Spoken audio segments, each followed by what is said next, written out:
اعوذ باللہ من الشیطان الرجیم بسم اللہ الرحمن الرحیم وَلَن تَرْضَىٰ عَنْكَ الْيَهُودُ وَلَا النَّصَارَىٰ حَتَّىٰ تَتَّبِعَ مِلَّتَهُمْ، اور ہرگز راضی نہیں ہوں گے تم سے یہودی اور نصرانی یعنی عیسائی، یہاں تک کہ تم ان کی ملت پر آ جاؤ. یعنی جب تک تم ٹوٹلی ان کو ایکسیپٹ نہیں کر لیتے نا، اس وقت تک انہوں نے تم سے راضی نہیں ہونا. 99% باتوں میں آپ اتفاق کریں گے، کسی ایک بات پہ اختلاف کر دیں گے، وہ آپ کو 0 سے ملٹیپلائی کر دیں گے. آگے چل کے آئے گا کہ یہ اس حد تک آگے بڑھ گئے تھے یہودی کہ یہ کہتے تھے کہ ان سے مشرکین عرب بہتر ہے.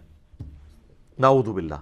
حالانکہ مشرکین عرب تو موسیٰ علیہ السلام کو مانتے ہی نہیں تھے، بت پرست تھے. ایک ایسی قوم یہودی جو اپنے آپ کو انبیاء کی پیروکار مانتی ہو، ایک خدا میں بلیو کرنے والی ہو، اس کا ایک اور امت کے بارے میں اس طرح کی ورڈکٹ دینا ان کے بغض کا اظہار ہے. تو اللہ تعالیٰ نے مسلمانوں کے دماغ میں اگر کہیں پہ کوئی یہ وسوسہ بھی تھا نا کہ شاید ہمارے حسن اخلاق سے متاثر ہو کے، ہماری ان کے ساتھ جو محبت کا رویہ اس سے متاثر ہو کے شاید یہ لوگ اپنا رویہ چینج کریں، تو اللہ تعالیٰ نے اس پہ کیٹاگوریکل ایک، یہ بھی یونیورسل ٹروتھ ہے اور قیامت تک کے لیے ہرگز راضی نہیں ہوں گے تم سے، نہ تو یہودی اور نہ ہی نصرانی، یہاں تک کہ تم ان کی ملت کے اوپر آ جاؤ.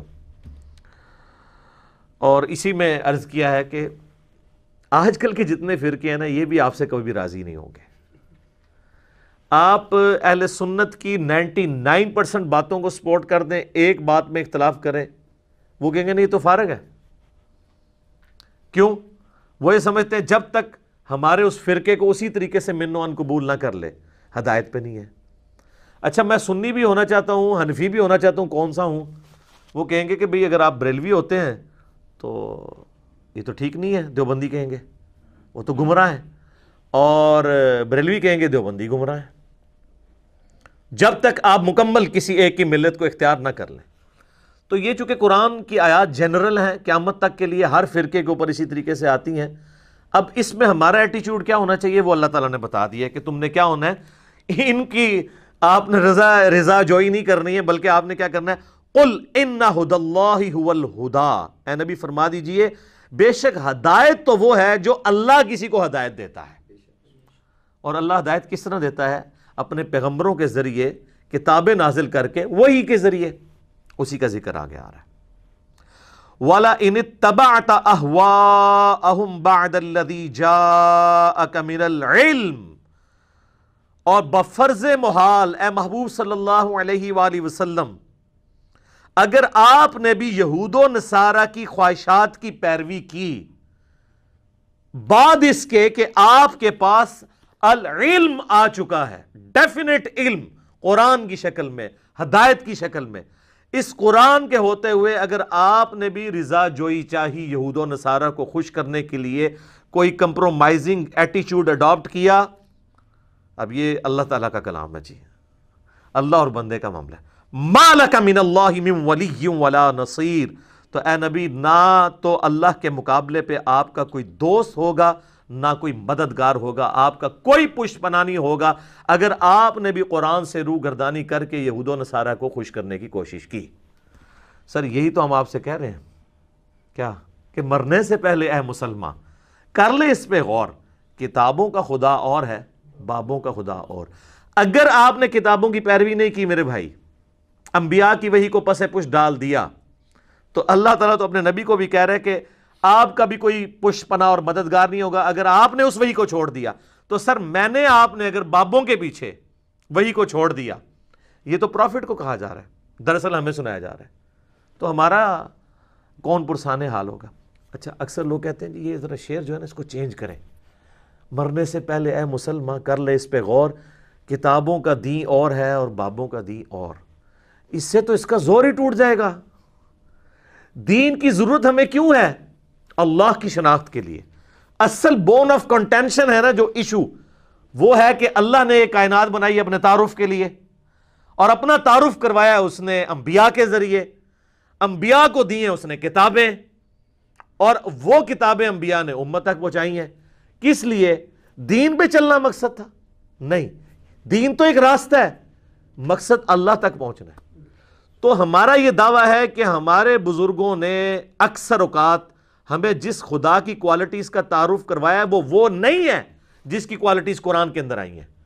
میرے بھائی، آپ اس شعر کی جان نکالنا چاہتے ہیں، اس کی روح ہی یہ ہے کہ خدا کا تعارف ہے اصل مسئلہ۔ تو مرنے سے پہلے اے مسلمان کر لے اس پہ غور، کتابوں کا خدا اور ہے، بابوں کا خدا اور۔ کتابوں کا خدا ہے جس کو آپ نے ماننا ہے، اور یقین کریں جب آپ کتابیں پڑھنا شروع کریں گے تو آپ کے اندر سے آواز آئے گی، کیا؟ نام ہے بابی، نام ہے بابی، میں ہوں مسلم علمی کتابی۔ بالکل یہی چیز جو یہاں قرآن میں آئی ہے کہ کبھی بھی یہود و نصرانی تم سے راضی نہیں ہوں گے۔ تو آپ لوگوں کو میں کہہ دوں کبھی بھی آپ سے نہ وہابی راضی ہوں گے نہ بابی راضی ہوں گے جب تک کہ آپ ان کی ملت پہ نہ آ جائیں۔ تو سر چھوڑ دیں، اعلان برات کر دیں اور کتابوں کے دین کے اوپر آ جائیں۔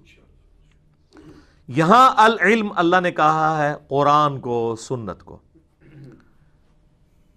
اس میں اللہ تعالیٰ کے مزاج کا بھی پتہ چلا کہ اللہ تعالیٰ صرف وہ دین آپ سے ایکسیپٹ کرے گا جو العلم کی بنیاد پہ ہوگا، بس۔ باقی اگر کوئی کہتا ہے میرا وجدان، میری کیفیات، میرا سوز و گداز، میرا دل نہیں مانتا، اس کو تو اسلام نے 0 سے ملٹیپلائی کر دیا۔ یہ بالکل ذہن میں ڈالنے بات۔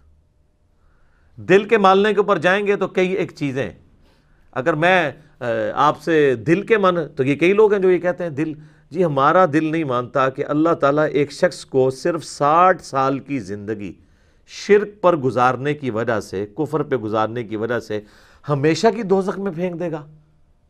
عدل کا تقاضا تو یہ ہے کہ 60 سال کے بدلے دوزخ بھی 60 سال ہو۔ تو اب میں آپ کے دل کو، آپ کی کیفیات کو، آپ کے وجدان کو مانوں یا اس قرآن کو مانوں کہ انہ من یشرک باللہ فقد حرم اللہ علیہ الجنہ ومأواہ النار وما للظالمین من انصار۔ اس پہ میرا ایک یوٹیوب پہ کلپ بھی اپلوڈڈ ہے، کیا دوزخ ختم کر دی جائے گی؟ بعض لوگوں نے قرآن حکیم کی ایک آیت سے غلط رزلٹ نکالا تھا، تو میں نے اس کا انٹلیکچوئل جواب دیا تھا باقی آیات کی روشنی میں۔